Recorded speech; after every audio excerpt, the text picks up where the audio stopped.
Chapter 56. Instructed in the Law of God. This chapter is based on Nehemiah chapters 8, 9, and 10. It was the time of the Feast of Trumpets. Many were gathered at Jerusalem. The scene was one of mournful interest. The wall of Jerusalem had been rebuilt and the gates set up, but a large part of the city was still in ruins. On a platform of wood, erected in one of the broadest streets, and surrounded on every hand by the sad reminders of Judah's departed glory, stood Ezra, now an aged man. At his right and left were gathered his brother Levites. Looking down from the platform, their eyes swept over a sea of heads. From all the surrounding country the children of the covenant had assembled. And Ezra blessed the Lord, the great God, and all the people answered, Amen. And they bowed their heads and worshipped the Lord with their faces to the ground. Yet even here was evidence of the sin of Israel. Through the intermarriage of the people with other nations, the Hebrew language had become corrupted, and great care was necessary on the part of the speakers to explain the law in the language of the people, that it might be understood by all.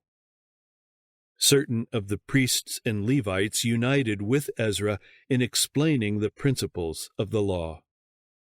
They read in the book in the law of God distinctly, and gave the sense, and caused them to understand the reading. And the ears of all the people were attentive unto the book of the law. They listened, intent and reverent, to the words of the Most High. As the law was explained, they were convinced of their guilt, and they mourned because of their transgressions. But this day was a festival, a day of rejoicing, a holy convocation, a day which the Lord had commanded the people to keep with joy and gladness. And in view of this, they were bidden to restrain their grief and to rejoice because of God's great mercy toward them. This day is holy unto the Lord your God, Nehemiah said. Mourn not nor weep. Go your way, eat the fat, and drink the sweet, and send portions unto them for whom nothing is prepared. For this day is holy unto our Lord. Neither be ye sorry, for the joy of the Lord is your strength. The earlier part of the day was devoted to religious exercises, and the people spent the remainder of the time in gratefully recounting the blessings of God and enjoying the bounties that He had provided. Portions were also sent to the poor who had nothing to prepare. There was great rejoicing because the words of the law had been read and understood. On the following day, the reading and explaining of the law were continued, and at the time appointed, on the 10th day of the 7th month, the solemn services of the Day of Atonement were performed according to the command of God. From the 15th to the 22nd of the same month, the people and their rulers kept once more the Feast of Tabernacles.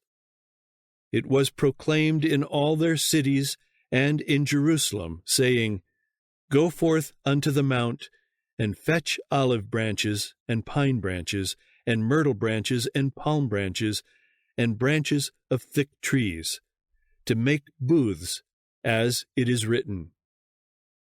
So the people went forth, and brought them, and made themselves booths, every one upon the roof of his house, and in their courts, and in the courts of the house of God.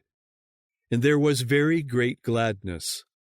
Also day by day, from the first day unto the last day, he, Ezra, read in the book of the law of God. As they had listened from day to day to the words of the law, the people had been convicted of their transgressions and of the sins of their nation in past generations. They saw that it was because of a departure from God that his protecting care had been withdrawn, and that the children of Abraham had been scattered in foreign lands, and they determined to seek his mercy and to pledge themselves to walk in his commandments. Before entering upon this solemn service, held on the second day after the close of the Feast of Tabernacles, they separated themselves from the heathen among them.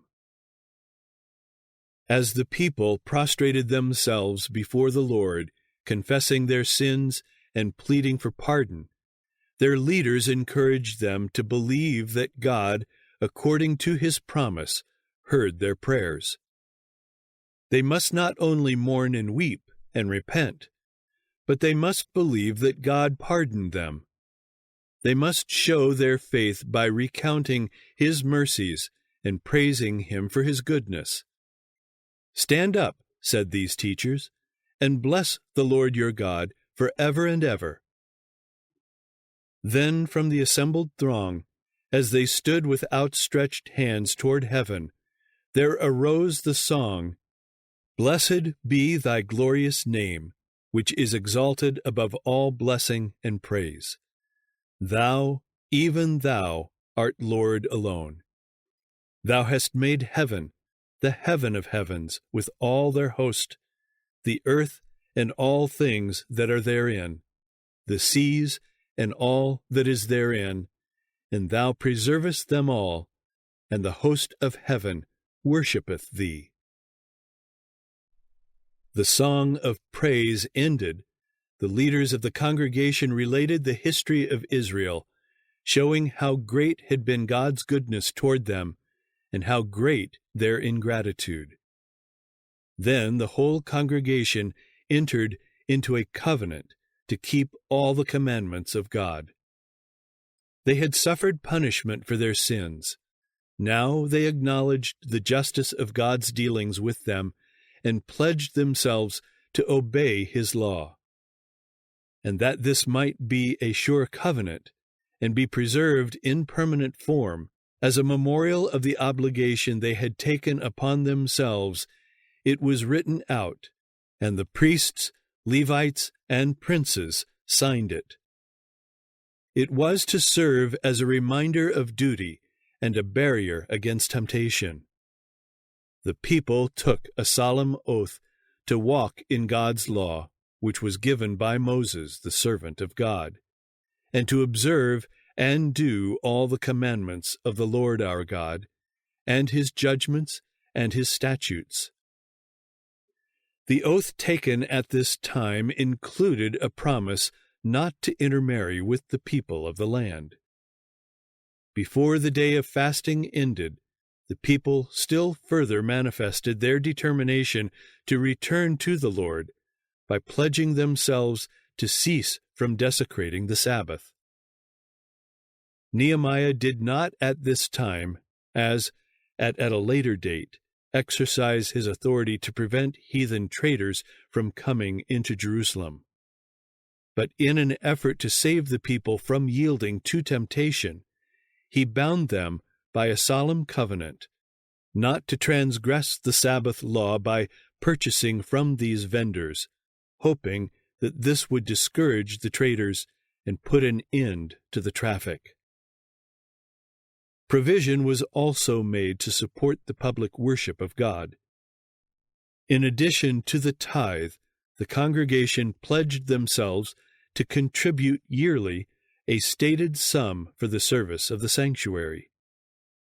"We cast the lots," Nehemiah writes, "to bring the first fruits of our ground and the first fruits of all fruit of all trees, year by year, unto the house of the Lord. Also the firstborn of our sons and of our cattle, as it is written in the law, and the firstlings of our herds and of our flocks." Israel had returned to God with deep sorrow for backsliding.